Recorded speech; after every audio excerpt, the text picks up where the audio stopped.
अंधाधुंध प्रणाम। अंधाधुंध इसलिए कहा हमने कि एक अंधा आदमी फौज में भर्ती होने गया, तो फौज में जो भर्ती कर रहे थे वो अधिकारी ने कहा अंधे से कि तू क्या कर सकता है, तो अंधे ने कहा मैं अंधाधुंध फायरिंग कर सकता हूँ। तो अध्यक्ष को उसने प्रणाम किया है। अध्यक्ष का मतलब ही होता है आधा मनुष्य आधा यक्ष। बाकी कवियों को मूसलाधार प्रणाम।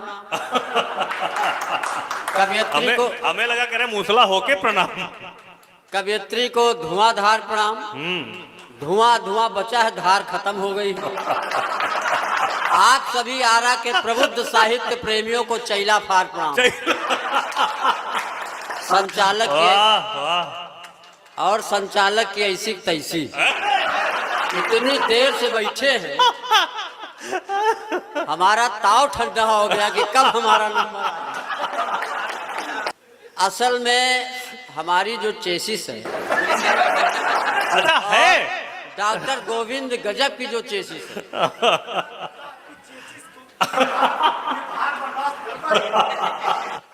स्वागत।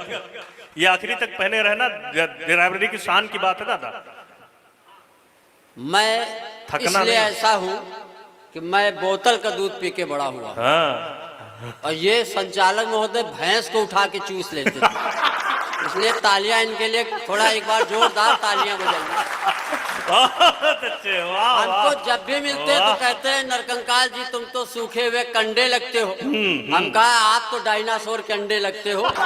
ऐसा गोल मटोल कवि बहुत अच्छा संचालन कर रहे हैं। वाह वाह वाह। करुणा कलिका के बाद हम वैसे आ गए जैसे सुंदरकांड के बाद लंका कांड। प्यार मोहब्बत की बातें कर रहे थे। देवी जी के बाद भैरव बाबा। हाँ नहीं वो नहीं, सुंदरकांड के बाद लंका कांड। अच्छा। ओझा जी ने हमको माला पहना दी है। दुनिया के लिए भले ये झाड़ फूंक करते हो, लेकिन आकांक्षा बेटी ने बताया कि घर में मम्मी ही इनका भूत उतारती है, इसलिए इनको जोरदार काम करते हैं। बहुत अच्छे। हाँ नहीं बिल्कुल सत्य है। जो बीबी से है तंग, दुनिया को करते हैं तंग। मंचों के जादूगर, हास्य के तैमूर लंग। मैं तंग दादा को प्रणाम करता हूँ। के तैमूर लंग, क्या बात है। और कई ओझाओं का काय पाठ हो चुका है। अब वास्तव में नरकंकाल जो साहित्य का बैताल है आपके बीच में है। जितनी देर आप लोग झोंकेंगे हम उतनी देर ठोकेंगे। हाँ इतनी तालियों में बाल बच्चे पल जाएंगे। एक जगह कार्यक्रम हो रहा था, हमने कहा आपकी तालियां बहुत कमजोर जी। तो एक श्रोता खड़ा हुआ, उसने कहा तू ही कौन खली का बाप, जैसा तू वैसी तालियां। तो इतनी कमजोर भी तालियां। चलिए प्यार मोहब्बत की बातें करुणा जी ने की हैं। अब हमको देख के क्या लगता होगा कि ये भी प्यार मोहब्बत कर सकता है? ना कतई नहीं। हमारी चेसिस देख के नहीं लगता होगा कि प्यार मोहब्बत करता होगा, लेकिन ये बिल्कुल आपका भ्रम है। हमने भी एक प्रेमिका पाल रखी है। प्रेमिका ने एक दिन हमसे कहा कि मैं तुम्हारे लिए मर जाऊंगी। अच्छा। हम कहा तुम मर जाओगी तो हम भी बुर्ज खलीफा कूद के मर जाएंगे। तो बोली तुम क्यों मरोगे? हम कहा तुम्हारे चक्कर में इतनी उधारी हो गई है कि जिंदा रहने से मर जाने ठीक है। लेकिन ऐसा नहीं है, प्रेमिकाएं होती हैं। पक्का? हाँ। अच्छा। कि मेरी प्रेमिका, अब इससे ज्यादा नहीं चिल्लाएंगे। हाँ सांस खींच दिया न लौटे। मेरी प्रेमिका, अगला कार्यक्रम नरकंकाल की स्मृति में। हमारा स्टैंडर्ड देखिए कि मेरी प्रेमिका गोबर फेंकने के बहाने आती थी, घंटों हमसे बतियाती थी, हंसती थी, मुस्कुराती थी, जीने मरने की कसमें खाती थी। मोहब्बत के दुश्मन चंडालों ने भैंसी बेच दिया उसके घर वालों। प्यार मोहब्बत करें तो कैसे? वाह वाह वाह वाह वाह। अब प्यार मोहब्बत करने के लिए घर में वही हमारी सगी पत्नी बची है। अच्छा। हाँ अच्छा हम प्यार मोहब्बत करते क्या, जो हमारी शादी हो रही थी पत्नी को देखने गए तो पत्नी के घर वालों ने पत्नी से कहा कि तुम भी लड़के को देखो। तो उसने हमको देखा तो बोली हमको क्यों दिखाते हो, किसी अच्छे डॉक्टर को दिखाओ।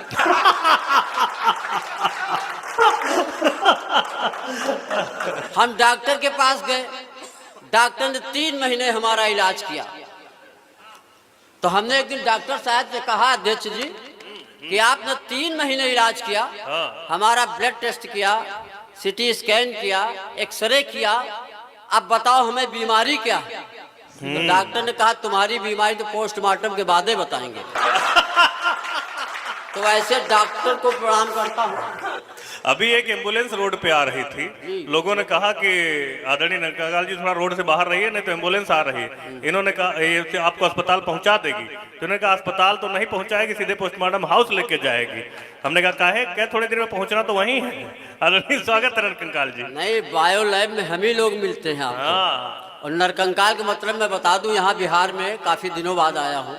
नरकंकाल का मतलब यह है कि इस मंच पे अकेला मैं ही नर हूँ। नहीं, और एक और है, हम अगर नरकंकाल हैं तो प्रयागराज से ये किन्नर कंकाल भी है। नहीं सही है। तो अभी वो पढ़े नहीं, बाद में पढ़ेंगे, सोच लो। कोई बात नहीं, हम दोनों लोग साहित्यिक साधु हैं, किसी बात का बुरा नहीं। प्रयागराज के हास्य के दैत्य राज को प्रणाम है। तो मैं निवेदन कर रहा था, डॉक्टर हमारा इलाज इसी तरह करते हैं। कुछ पंक्तियां मैं निवेदन करता हूं प्यार के नाम पे, और कि प्यार का बल्ब जलाए रहिए, बस फ्यूज होने से बचाए रहिए। क्या बात है, क्या बात। लाइन एंगेज है तो होने दो, फोन नंबर मिलाए रहिए। वाह वाह वाह वाह। आजकल एज घटाने के लिए डाई बालों में लगाए रहिए, और दिल अगर टूट भी जाए कंकाल तो फेविकोल से चिपकाए रहिए। प्यार का बल्ब जलाए रहिए। अच्छा, एक दिन हम डाई लगा के गए तो एक पत्रकार ने हमसे पूछा, यहाँ कहीं पत्रकार साथी बैठे हुए हैं। पत्रकार और साहित्यकार जो है बिल्कुल सौतेले भाई होते हैं।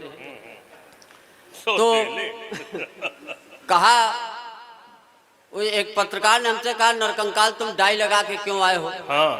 मैंने कहा मैं गांधी जी का भक्त हूँ, और गांधी जी कहा करते थे डू और डाई। और हम डाई तब तक करेंगे जब तक डाई न हो जाए। ये अंग्रेजी क्या समझते हो? अंग्रेजी हमारी, हिंदी तो हमारी मातृभाषा है ही, अंग्रेजी में क्या है?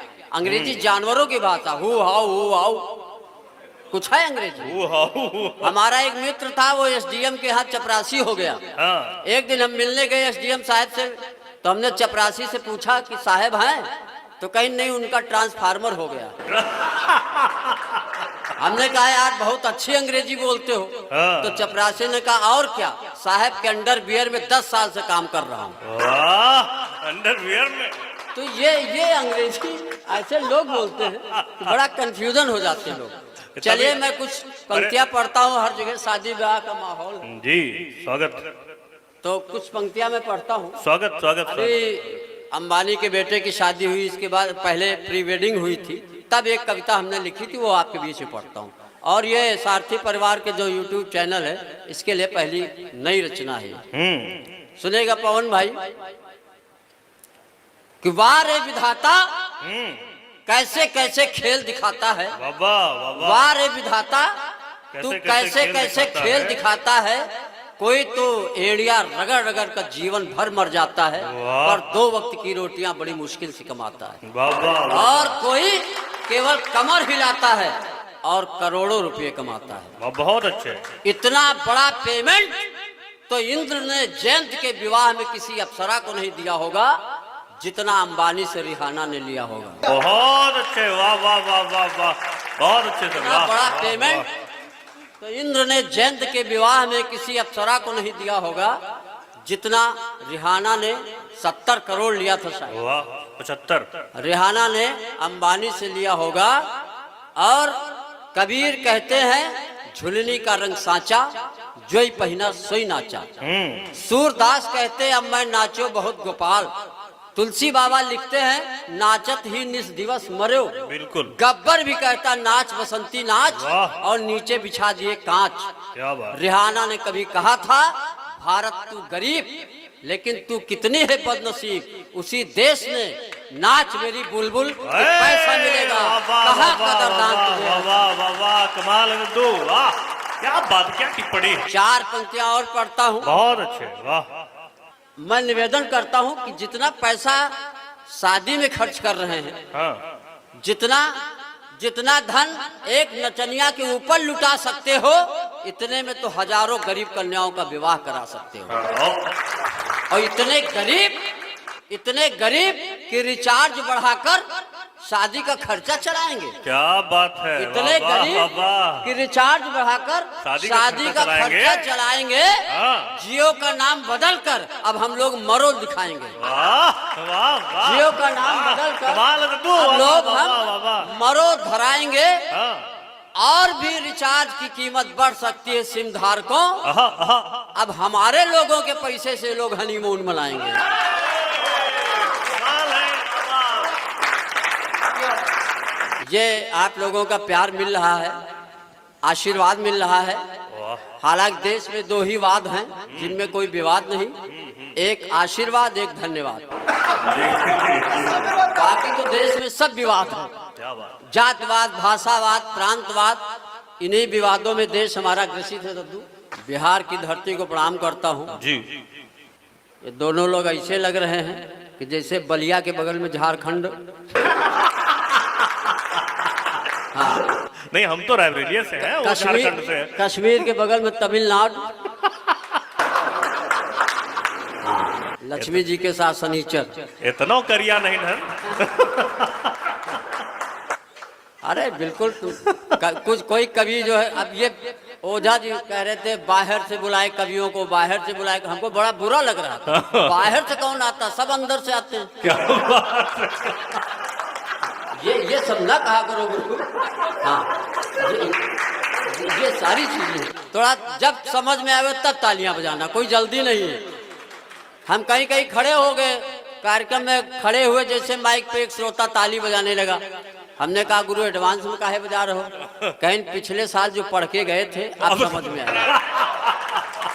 तो आप अभी महंगाई चरम पे है, सुरसा की तरह मुंह फैलाए हुए। लेकिन हम जैसे हाड़ मांस के कवियों के लिए महंगाई बहुत बड़ा बोझा है। कि मैंने कहा प्रिय तुम्हारे लिए ला सकता हूँ नैनो गाड़ी। क्या बात है। ये हम संवाद जो है हमारी सगी पत्नी से हमारा है। अच्छा। कि मैंने कहा प्रिय तुम्हारे लिए ला सकता हूँ नैनो गाड़ी, या कहो खरीद के लाऊं बनारस से साड़ी, या कहो घुमा लाऊं खंडाला, या कहो दिखा लाऊं आगरे का ताज। पत्नी डोली भुड़क के बोली, अच्छा। हे 1.5 हड्डी के पहलवान, सुनिए श्रीमान, नहीं चाहिए नैनो गाड़ी, नहीं पहननी बनारस की साड़ी, नहीं जाना खंडाला, नहीं देखना आगरे का ताज।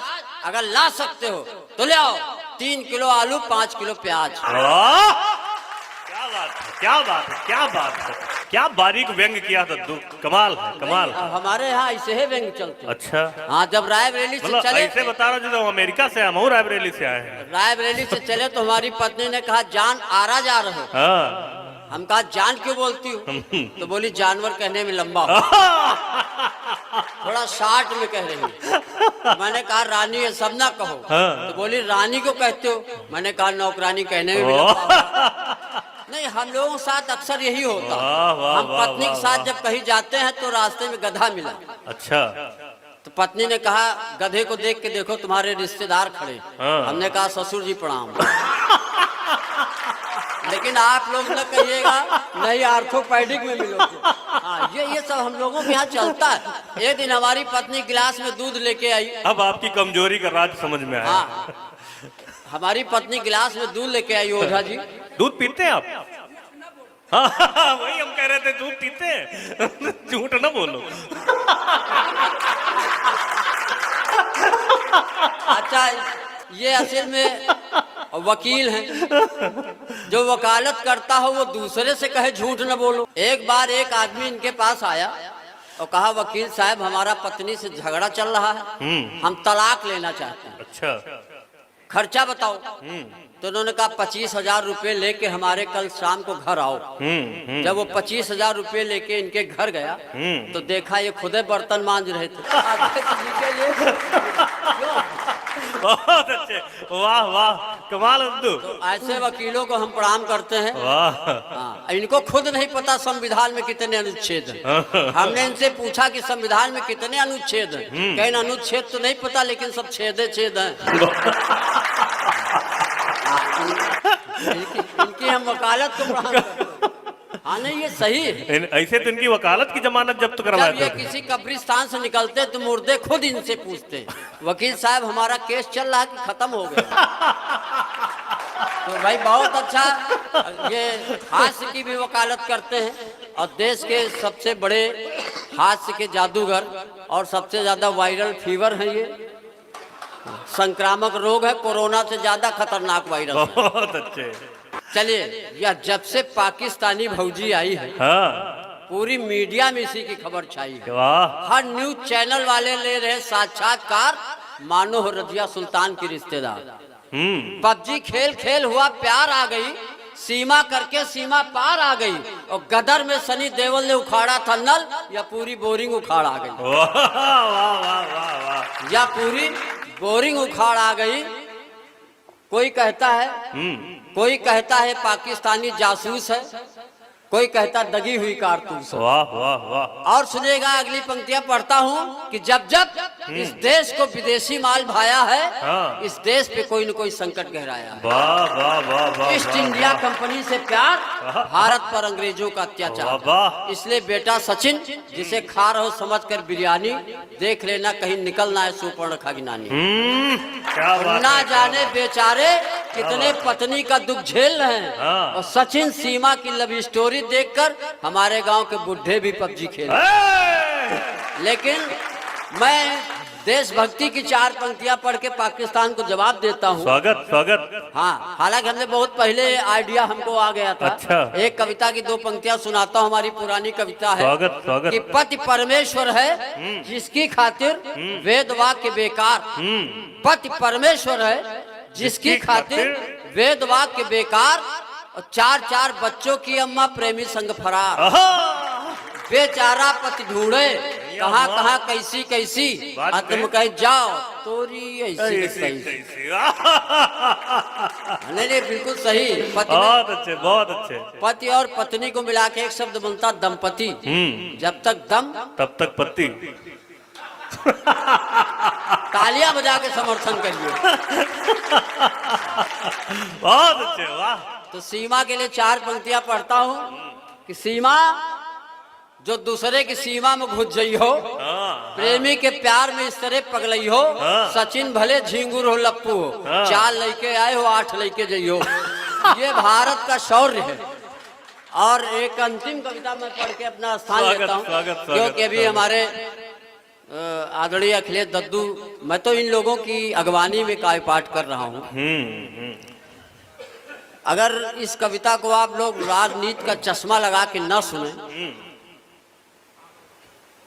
और एक राम भक्त के हृदय की पुकार सुन के समझ के इस कविता को, बिल्कुल बिल्कुल। हम राष्ट्र भक्त हैं लेकिन राम भक्ति भी हमारे हृदय में होनी चाहिए। बिल्कुल बिल्कुल। कई लोगों ने हमसे कहा कि कहीं भी बीजेपी हार जाती तो हार जाती, लेकिन सबसे बड़ी पीड़ा बीजेपी की अयोध्या में हारने की हुई। वो कविता आपके बीच में रखता हूँ कि अयोध्या में बीजेपी की हार, राम भक्तों के हृदय में दरार। वाह। अयोध्या में बीजेपी की हार, राम भक्तों के हृदय में दरार। जो लोग ये चिल्लाते थे, राम की सौगंध खाते थे, जो राम को लाए हम उन्हें लाएंगे, पर उन्हें क्या पता था मंदिर का घंटा बजाने वाले साइकिल की घंटी बजाएंगे। वाह वाह वाह वाह वाह वाह। और जिस बीजेपी ने अयोध्या में भव्य राम मंदिर का किया निर्माण, प्राण प्रतिष्ठा के बाद वही हो गई निष्प्राण। 400 का नारा 400 का कहते थे ना, 400 पार। हाँ 400 पार, अब की बार 400 पार। एक ने वही पोस्टर उखाड़ के पेट्रोल पंप पे चिपका दिया। समझ गए हो तो तालियां बजाओ। बहुत अच्छे, वाह। कि अब की बार 400 पार का नारा लगाने वाले अति विश्वास की भांग खाकर सो गए। वाह वाह वाह। अब की बार 400 पार का नारा लगाने वाले अति विश्वास की भांग खाकर सो गए और कछुए की चाल चलने वाले चेतक हो गए। बहुत अच्छे, बहुत अच्छे, वाह वाह वाह वाह। चाल चलने वाले चेतक हो गए। लेकिन जो अपने राम भक्ति की जो बात कहना चाहता हूँ बिल्कुल, बिल्कुल। कि बीजेपी के विरोध में हम सनातन का विरोध कर बैठे। 500 वर्षों के बाद जो राम को मिला उस सिंहासन का विरोध कर बैठे। वाह वाह वाह वाह वाह वाह वाह। 500 वर्षों के बाद जो राम को मिला उस उस सिंहासन का विरोध कर बैठे। वाह। और तो और दो और मार्मिक पंक्तियां मैं पढ़ना चाहता हूँ जी। कि जो राम के थे वो राम के पुजारी हो गए। भूखे नंगे गरीब पेट खटाखट 1 लाख के लिए भिखारी हो गए। वाह वाह वाह वाह वाह वाह वाह वाह। बहुत अच्छे, वाह। जो राम के थे वाह। वो राम के पुजारी हो गए।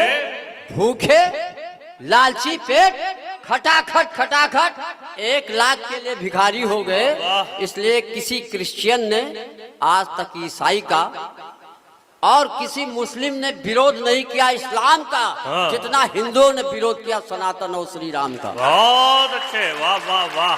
बहुत अच्छे, वाह। जितना हिंदुओं ने विरोध किया सनातन और श्री राम का, इसी मानसिकता के कारण गुलामी की जंजीरों में जकड़े थे। कभी यवनों के कभी अंग्रेजों के जबड़ों में पकड़े थे। बहुत जबड़ों ने अच्छे, बहुत पकड़े अच्छे, थे। बहुत अच्छे।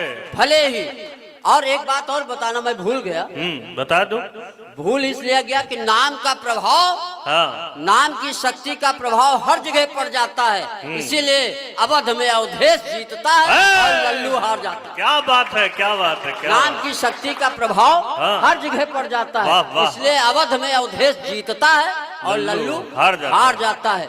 हमारे लल्लू जीतते हैं। अंतिम पंक्तियां ये इनके चाचा का नाम भी लल्लू है और वो प्रधान भी है।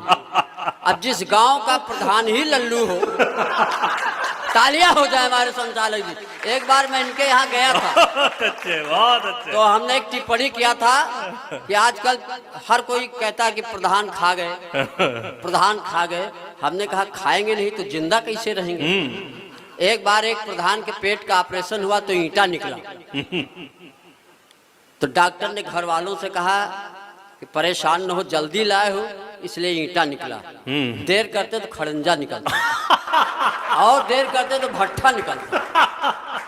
तो खाने पीने का तो काम चलता रहेगा। वाह वाह वाह। तो और अंतिम पंक्तियां इसी मानसिकता के कारण हम गुलामी की जंजीरों में जकड़े थे। कभी यवनों के कभी अंग्रेजों के जबड़े हमको पकड़े थे। तुम भले सांसद या मंत्री राम के ही देश में राम के नहीं रहे। राम के देश में राम के नहीं रहे, भले तुम सांसद मंत्री हो जाओ पर भारत माता की निगाह में किसी काम के। बहुत धन्यवाद, बहुत धन्यवाद। बहुत।